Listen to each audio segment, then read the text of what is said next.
એની વાત માની નહીં.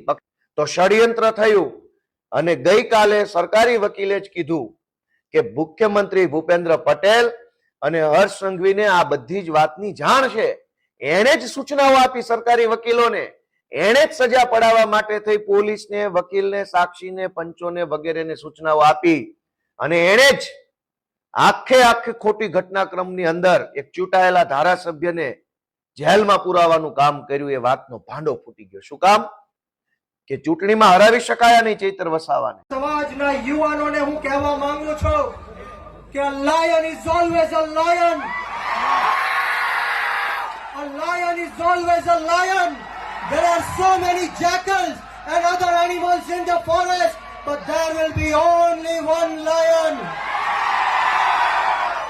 And even if it is single, he will be the king of jungle.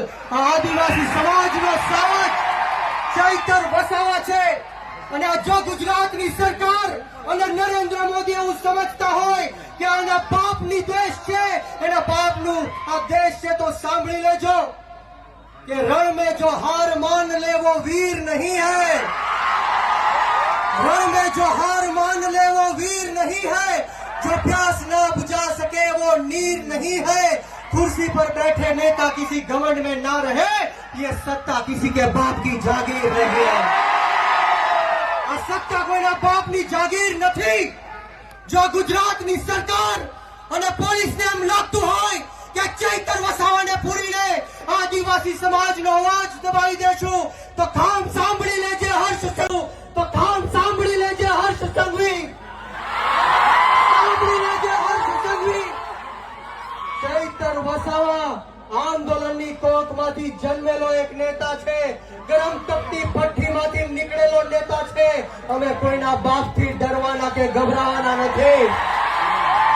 એક વાર નહીં, બે વાર નહીં, 10 વાર આ ચૈતર વસાવાને જેલમાં નાખ્યો. બોલો, તમને ગુસ્સો આવે છે કે નથી આવતો?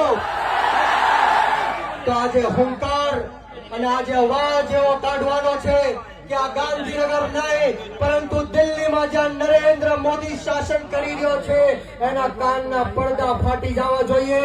બંને હાથ ઉપર કરે, બંને હાથ ઉપર કરે.